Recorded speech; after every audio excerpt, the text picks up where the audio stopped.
Welcome to arguably the best show that we've done so far because our Coastal Carolina Chanticleers, Scott, are still in the clear, still undefeated. How you feeling this week?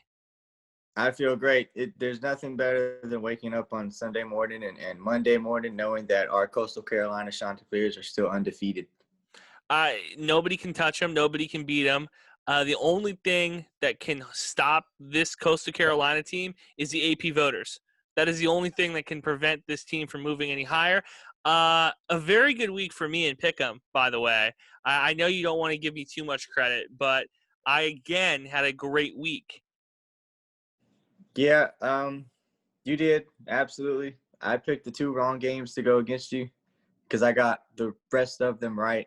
So once again, fell 2 games further back. So that's 5 games in the last 2 weeks that I've lost on you. That I, is tough. Well, you know what they say, Scott? It's not the rabbit, it's the turtle. Start slow and steady and just cut your way through. But it's looking not looking great for you. yeah, only a few weeks left, and I gotta go crazy. I Yeah, have to do something different just to catch up. this is true. All right, let's talk about our games this week. So we can start. Let's start with Army beating Georgia Southern, and we'll hold off on the three biggest games. The three biggest games that we want to talk about, of course, would be Troy and Middle Tennessee. My Bobcats getting their second win of the season, and then we'll hold Coastal to the very end. But I want to start with Army and Georgia Southern because this one came down to the wire. Army scored in the fourth quarter to take a lead, a 28-27 lead. We had talked about it before, Scott, that this was going to be a weird game. We had an idea that it was going to be a weird game. It wasn't as weird as you said it would be. A 7-0 weird, defensive battle. There's a points were scored in this one. What did you like out of Georgia Southern, even in that loss? I like that they actually threw the ball well. It's something that is kind of hit or miss for Georgia Southern. Obviously, they don't throw the ball often, but they do want to throw the football. That's something that they like to do, and they did it well against a solid Army defense. So that I do like. The same issues popped up again though with the offense. You know that they're struggling. They can't take advantage of a lot of situations. They forced 3 fumbles early on. The defense had to do the scoring for them on one of those turnovers. But that was the real issue today, of course. And I guess we'll talk about the end of it. You can kind of set it up. But from an offensive standpoint, I like that they could throw the football. I don't know why they didn't run the ball more. Maybe that was just because Army had it for way too long. But that's the positive I'm going to take away. Well, it's interesting because I don't know. I'm trying to find the time of possession right now between the two teams, but it didn't feel like Georgia Southern had the ball nearly as much as they did in other games. So the time of possession in this one, Scott broke down to Army had it for 38 minutes and Southern had it for 21.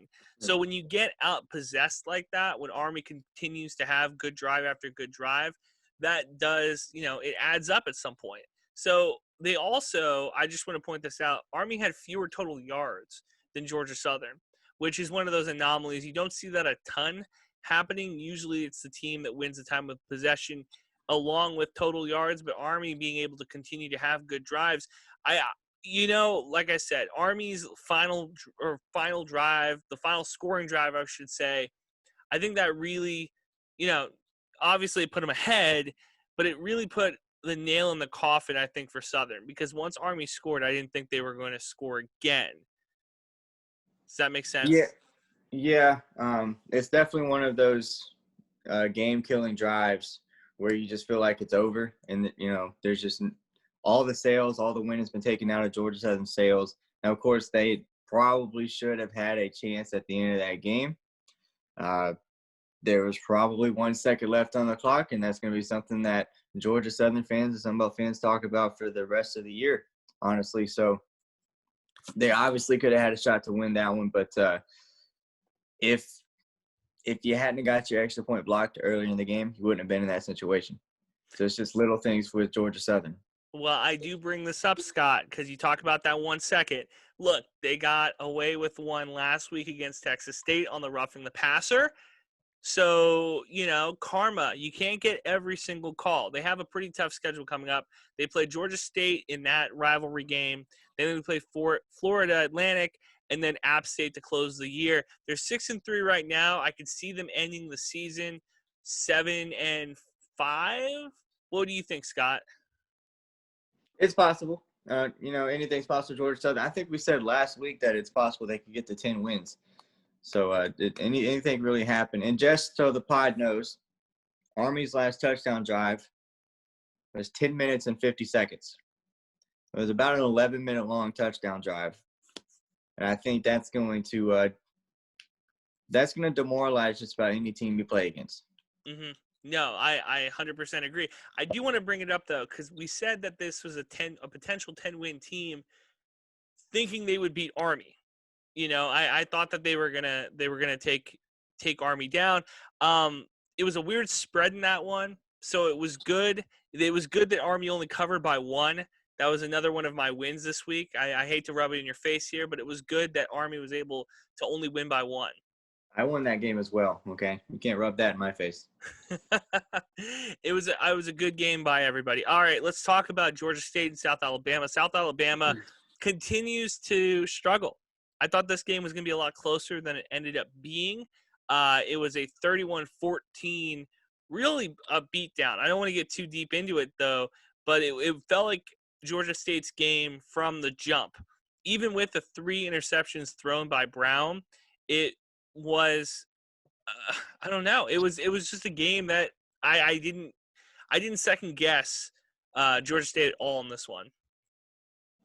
Yeah, this is a game that on the box score, Georgia State had no business winning. You don't lose the turnover battle by 3 and win the game by 17 points.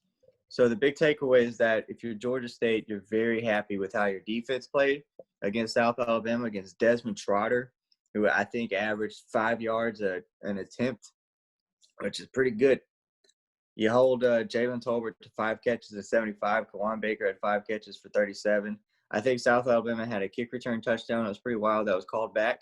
So that probably played a key thing right there. But one thing about Georgia State that I did like today is that their ability to run the football without Destin Coates. He did not play. They had Tucker Gregg. He did very well. Jemias Williams, who is a safety coming into this year, switched to running back, and he had a good game and his first little bit of extended action of the season. So I think that was the big reason why Georgia State was able to pummel South Alabama. Is they were able to run the football against the run defense that South is. It's actually pretty solid. It's not bad. Georgia State, I guess, had a great game plan. They blocked well. They've got a solid offensive line, and they took advantage.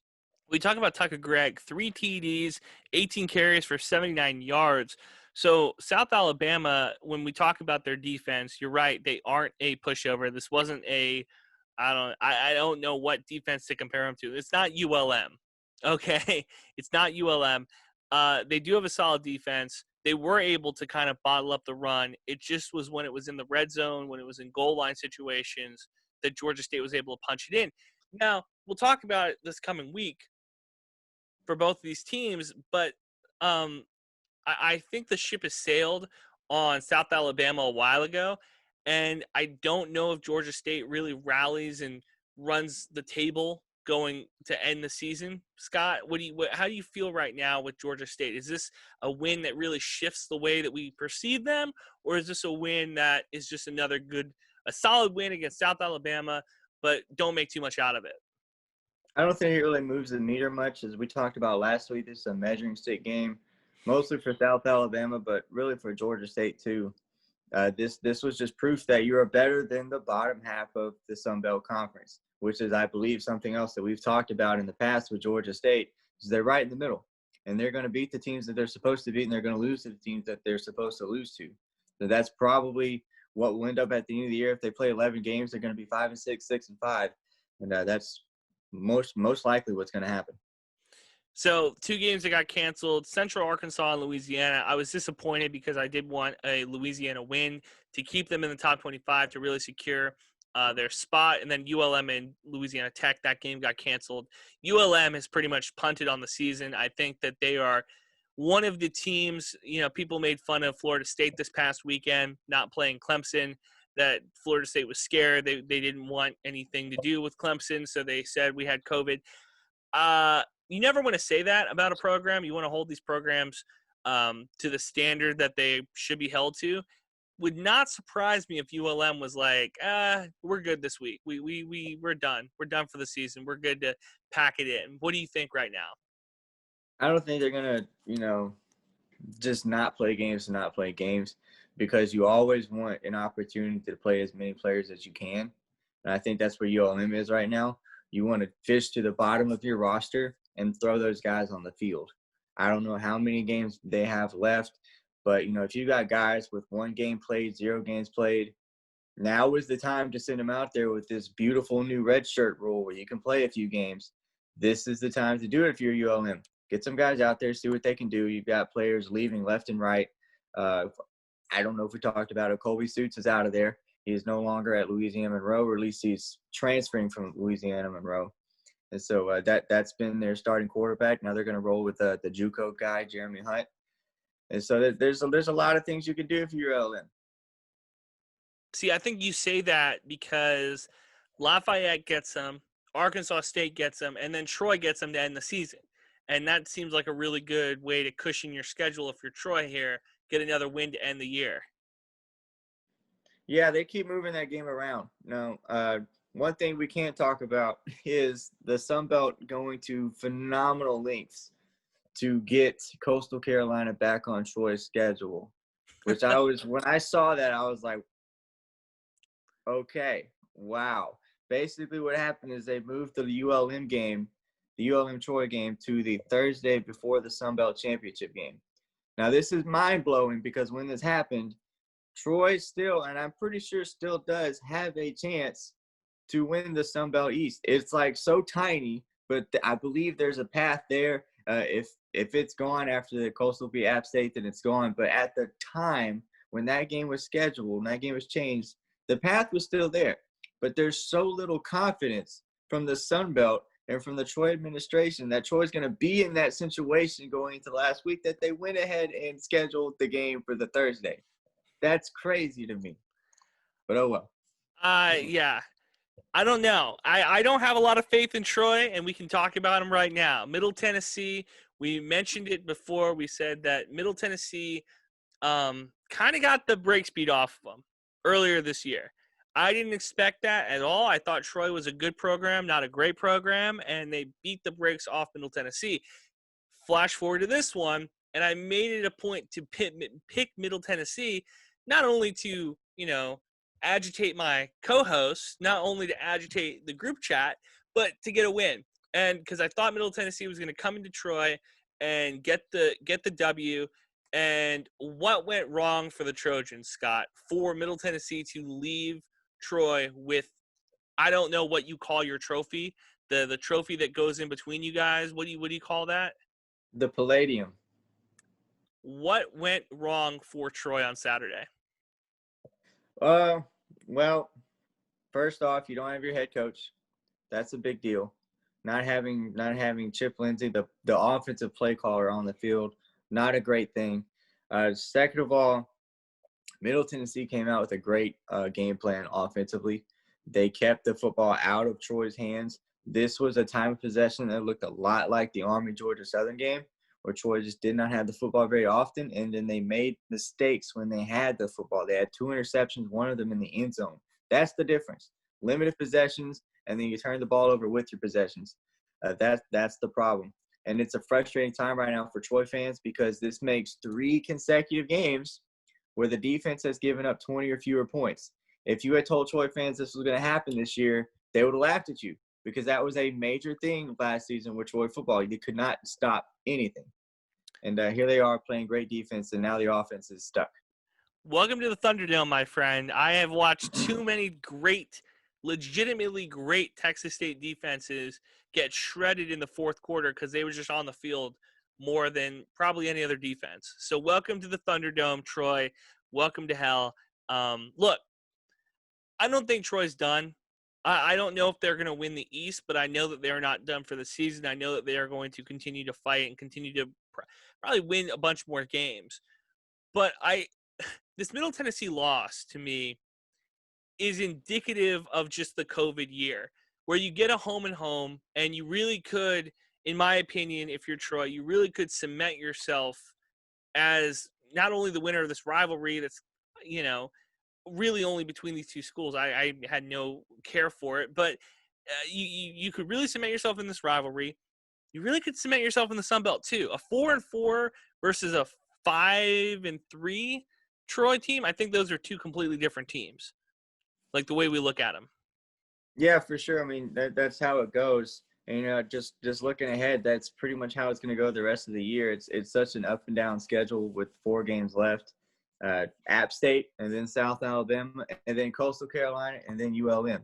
I would be pretty wild if one of those games went a different direction, but it looks like a 2-2 finish down the stretch and a 6-6 finish to the year. Well, we can talk about my Bobcats. Do you want to? You want to move in, and then we'll do Coastal at the very end, the game of the Yeah, century. for sure. All right. So first off, if you're an Arkansas State fan, you're watching the podcast, I apologize that your 5-game win streak over the Bobcats is over. The debate is done. Cats beat dogs. Okay. This was it. This was great. This was a great game, a great 4 quarters. Brady McBride, 443 yards, not 1, not 2, not 3, not 4, 5 TDs, Scott. This is the guy that I thought he was. This is the quarterback I thought was in him all along. And it was so nice to see that Brady McBride play on Saturday. Absolutely. See, that my biggest takeaway is that Arkansas State is the new Louisiana Monroe. If you need a win, you play Arkansas State. That's how this last 5 weeks have gone. I mean, even Troy beat the brakes off of Arkansas State on the road. Texas State's got 1 win. They come in and score 47. Brady McBride has the game of his life. It's over for Arkansas State. I'm looking. They're 3-6. That's disgusting. I've never seen that under Arkansas State's name. I'm looking at it a different way, Scott. My beloved co-host, I look at it as 1-5, and Texas State's 2-5. We are not the bottom of the Sun Belt Conference. Now, look, I don't think that that's fair. I think that Texas State still is beneath Arkansas State when we talk legacy and talk all that type of different stuff. But in 2020, it's a different story, baby. We are on a different path. Look, I watched Brady play on Saturday, and it was more on Arkansas State. Arkansas State made mistakes. They did not keep the ball out of Texas State's hands. Going down the stretch, Bobcats gave up 14 points in the 4th quarter. They were able to score 20, so that kind of offsets it a little bit. But look, this entire game, I was on pins and needles. Texas State missed an extra point to end the game to make it a 2-point game. And there was a world, I think all of us were watching, everybody in the Sun Belt, Arkansas State fans, Texas State fans, I think we all thought Arkansas State was going to drive down the field, kick a field goal, and win this one. So the fact that that did not happen is the only stroke of good luck the Bobcats have had probably all season. Well, that's the definitive Texas State moment, I think, because when that extra point doesn't go through, that is a moment that you have been through so many times this season alone, and it has always gone only one way every single time. And this was the first time that changed, and that goes all the way back to when Jake Spavital, I think, in like the very first week of the season, said, "When are we going to change the narrative?" November 20th. That's when he changed the narrative. Now, our friend over there at Arkansas State was talking she was saying like in 3 years, this is going to be the game that Spavital points to when it's ULL and Texas State in a Western semifinal coming out of the Western side. I don't know if I buy all that. I don't know if I'm that high on this win. I felt like that was the roles were reversed because Texas State usually is the gloom and doom. I was seeing Arkansas State fans act like the world was ending after losing to Texas State, which I think that they should probably feel like that. I don't know, Scott. Do you see Texas State, what you've seen so far this season? Do you see this team competing for the West in 2 years? It's definitely early to say, like you said. It's definitely a little bit early, especially just 2 years, just 2 3 years. Anything can happen. I think with the way that coaching arcs usually go, it's typically like a 3 to 4 year thing. So yeah, fourth year could be something big for Texas State, but it's definitely early to tell. There's definitely more big wins to be had down the road that will possibly overshadow this one. I look at this season, and then we'll move off Texas State and we'll get to Coastal. I look at this season as like the most awful. You know when a baby is growing teeth in, the teeth are growing in, they got to suck on the ice cubes. That's what Texas State's season has been this year. Real growing pains. You lose to Boston College, SMU, UTSA. You lose a bunch of games that you probably could have won last week against Southern, and it's growing pains, and it sucks, and it hurts. And you just hope that this season you get some of that pain over with, and then next season, if you're going to win, you win by more than 2 points. If you lose by more than a field goal, and it looks competitive the entire time. You know what I mean? So, all right, let's get into our Chanticleers. I waited for this to be last because this was the game of the week. Not only in the Sun Belt Conference, Scott, but I think in college football, because Bedlam was over like that. This game to me was the biggest game because this game decided the Sun Belt Conference. Coastal Carolina beats App State 34-23. You have the floor. Undefeated Coastal continues to roll. Yes, and they did it by doing just what they do. And what I thought that was really big for Coastal Carolina, I think this was the first time this season they were losing at halftime. I want to say this was the very first time they're losing at halftime. They didn't panic. Instead, they come out, outscored App State 25-6 in the second half. Teams don't do that to App State. That doesn't happen to the Mountaineers. That's a conference power that does not get shut down in the second half by anybody. Coastal Carolina did that. They did that on Saturday. That was a huge deal. Defensively, they did not lose who they were. They came back and played their game in the second half. They forced Zach Thomas into 3 interceptions. I have to go back. I have to see if that's a career high for Zach. That feels pretty high for Zach. And this is just huge. I mean, they made plays when it mattered the most. We always talk about the fourth quarter. There was a pick six in there. There was 2 interceptions that came in the fourth quarter. I mean, the defense won this game for Coastal Carolina. And I think that if you're anybody down the stretch, if you're anybody out of conference, if you're Liberty, if you're whoever Coastal's going to play in the bowl game, that's what you're concerned about. You know this offense can score points, but the defense is where games are won for Coastal Carolina. We love to say defense wins championships, but the fact is that's not true as much anymore. But with Coastal Carolina, I think that's the case. Well, I'm looking at it this way. Not only was it in Conway, not only was it in the Teal Field, but you saw Coastal, and I hate to make this comparison because I've heard people on ESPN and Fox Sports make this comparison, Scott, and I think that it's kind of cheap and lame.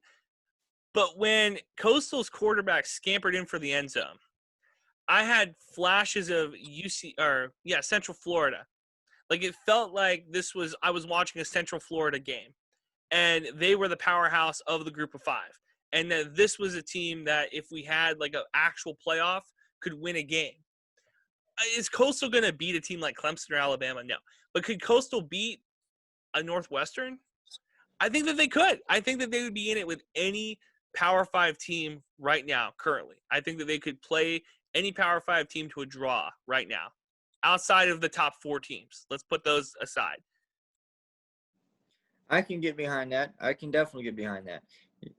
This is a very good team. This is probably the most talented team the Sun Belt's ever seen. Honestly, I mean, if you go back and look at who the best Sun Belt teams were, all 3 of them are App State teams in the last 5 years. Mm-hmm. All 3 of them. This Coastal team is right up there with them. This is a dangerous offense, and it is an insanely good defense. And so I would put not only Coastal up against any Power 5, I would put Coastal up against any Sun Belt team in history. Now, we talk about Zach Thomas. We really rag on him on this show, and I feel bad about it every week. The 3 interceptions, you mentioned it. That's really bad. Flip side of it, do we not give McCall enough credit? The Coastal Carolina quarterback who had 200 yards, 2 TDs. Maybe not on the show. I tweet about him all the time. Let's talk about him on the show then. Let's give him a little bit of credit here. Yeah, he did a phenomenal job. A little bit of a game manager today. Did hit on that very, very first play of the game to Isaiah Likely. I think that was about a 75-yard touchdown strike. Beautiful throw. And then after that was pretty much just managing the football game, which is not a bad thing, especially in a game like this when you're trying to beat another game manager and you can rely on your defense. You can rely on the middle infielders behind you to win the football game. And especially knowing that Grayson McCall in the past has been that winner, been that big play maker. So I'm fine with McCall taking a step back, playing efficient football, not turning the ball over except for that one fumble, and winning the football game. All right, let's shift into Week 13, the Sun Belt Conference. We have a rivalry game in Georgia Southern and Georgia State. That game is in Atlanta. ULM faces off against Lafayette. That game's in Monroe. South Alabama and Arkansas State, a team of two middle-of-the-road teams. We have undefeated Coastal Carolina versus my Bobcats, which will be interesting. Troy versus App State, which will be interesting for you to end the night. All right, let's start with the rivalry game. Georgia State, Georgia Southern. Southern feels like this is the favorite. They should be the team that comes in and really gets the job done. They're a 1.5 favorite. I think, they're a 1.5 favorite on the road going to Atlanta. How do you feel about this game right now, Scott? Does this feel one-sided to you? First of all, I'm really surprised that two things, that the line opened the way that it did, favoring Georgia State, and that the line moved so hard and so quickly back in Georgia Southern's favor in just a day or two. That's pretty crazy. I'm surprised Georgia State even opened as a favorite on the road against Georgia Southern, or at home against Georgia Southern, I guess. But yeah, this game, I think it's gonna go the way that Georgia Southern or Georgia State football games go. It's gonna be close just because Georgia Southern is involved, and just because Georgia State, I think, is in a much healthier situation than they were this time last year when they played Georgia Southern. But it should be the Eagles' game to win. And this is a Georgia State team that I'm going to stick by it. They lose to the teams they're supposed to lose to and beat the teams they're supposed to beat. So I think that's just what happens here. And I think there's just too much that has gone on throughout this entire season. Georgia Southern's done the same thing week in and week out. Georgia State's done the same thing week in and week out. So that's the outcome this week. The only thing I have to say is that Southern sometimes plays down to their opponents. Like I mentioned, Texas State should have got them 2 weeks ago. So that would be the only silver lining here. I think that State fans, I wouldn't be super optimistic. I don't know if they're letting fans into that stadium. Are they, Scott? You'd know better than I would. I believe they are, not a ton. I was there once this year. There were fans there. It's not a huge deal. I think attendance is not going to make a huge factor. To be quite honest with you, because it's never made a huge factor in the past at Georgia State football games when it was fully open anyway. So yeah, that's a shame because that's a nice stadium. It is a beautiful stadium. Been there many times. It's one of my favorite places to go. Yeah. All right. ULM, Louisiana. I think that this is going to be a game that gets canceled. Both of these teams got games postponed. Well, I'm just saying, both these teams got games postponed last week. Would not shock me if this game got postponed this week, seeing that it is still in the state of Louisiana and they care about their health a little bit more than, I guess, Texas does, because we have the exact same or more amounts of COVID cases, and we just continue to roll, baby. Just continue to roll. This is a no-brainer. ULL is going to blow them out. Yeah. I have nothing to add. Louisiana by 42. All right, let's talk Southern and Arkansas State. Now, you said that Arkansas State is a team that you take just rolling over. They're 6.5-point favorites at home. Come on.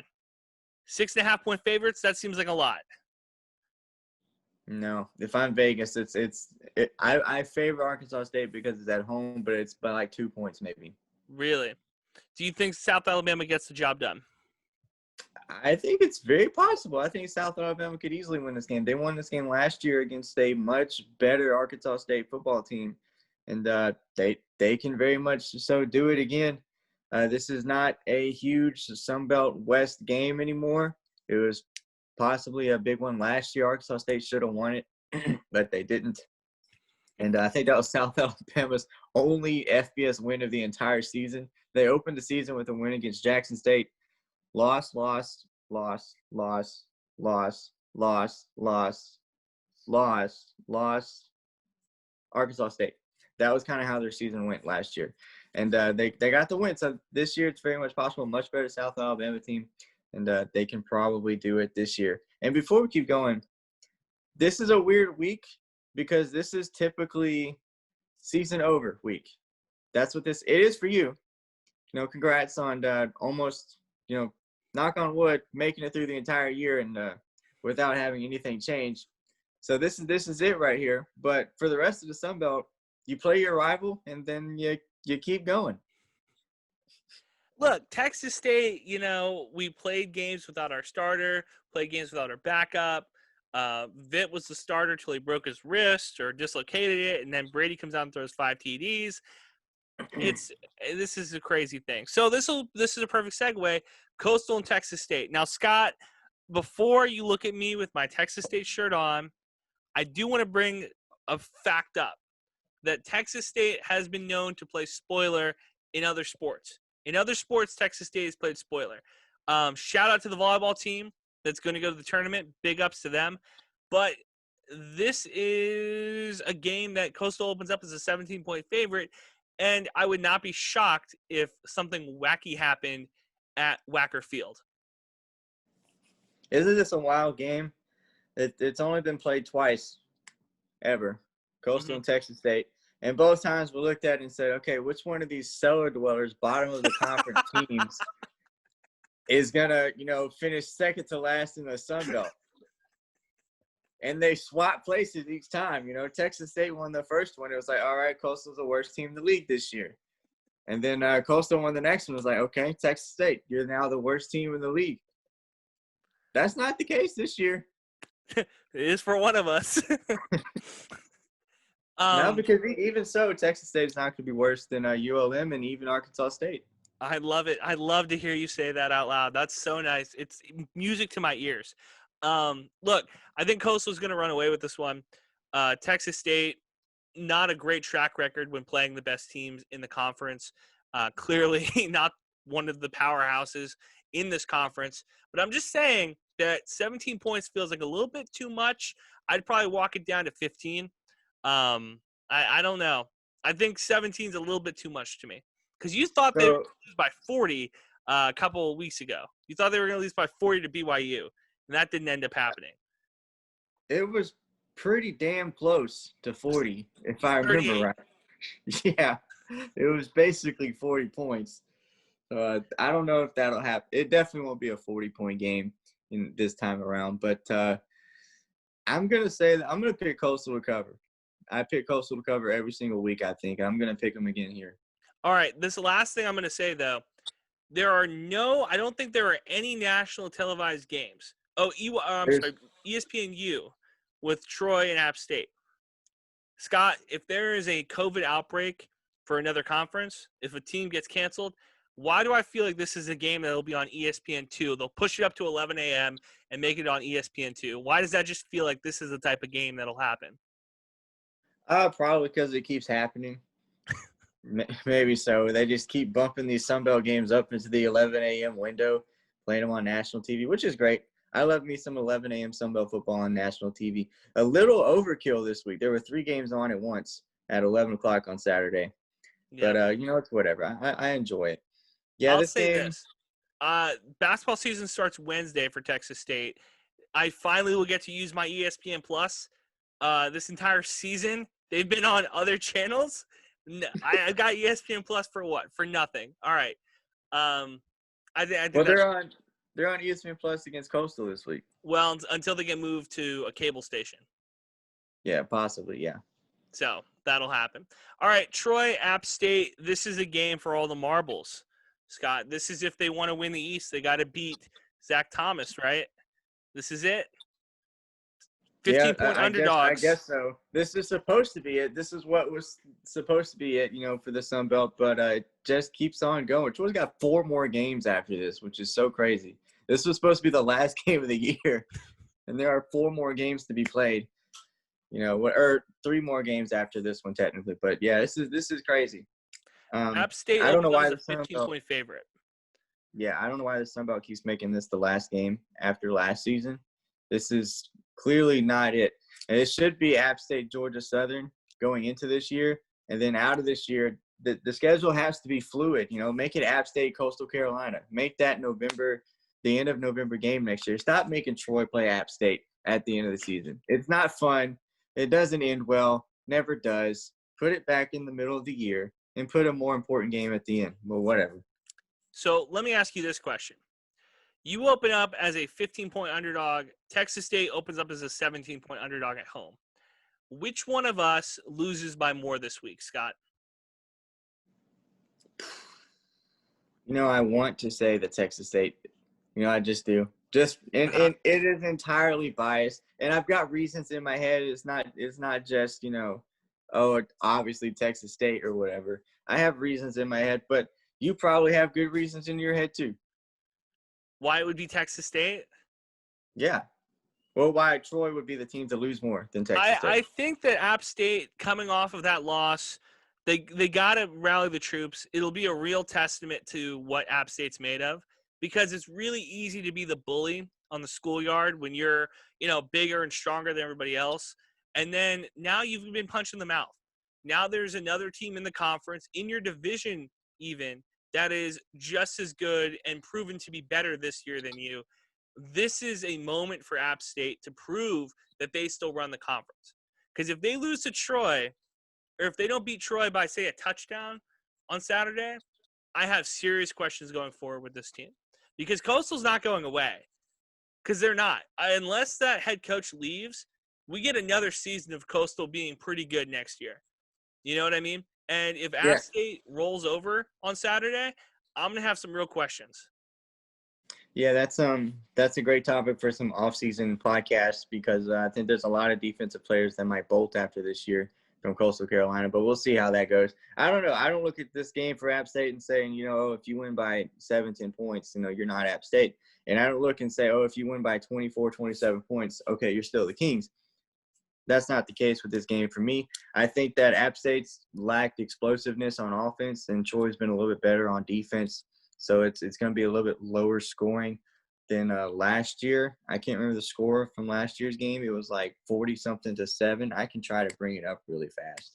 It was not pretty, but basically at the end of last year, the Troy football season was over.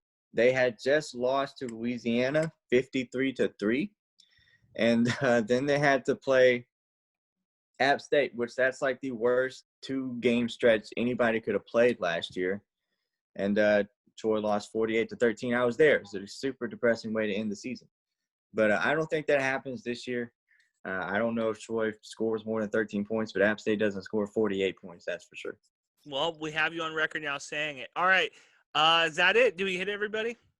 I think we hit everybody. All right. For Scott, for myself, Andrew, we will come back next week and we will lick our wounds after a potentially bad week for both of our teams. Absolutely. You're right. This is terrible. This is we're both playing the two best teams in the league.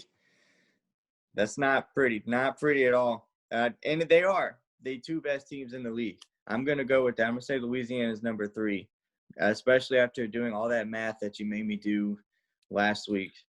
You're welcome. I helped you out. It gave you good content. All right. Last before we go, this is the very last thing, and then I'll let you go here. What would hurt you more, losing by 40 to App State or having Texas State beat Coastal? Which one of these hurts more for you? Oh, God. Texas State would be the most painful thing.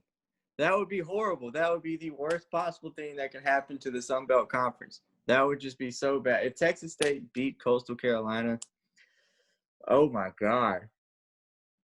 You'd have to fold the league. It's over. That's what we're on. Everything that the Sun Belt worked for in 2020 would be just erased. It would be gone. Can't wait to talk to you next week, Scott.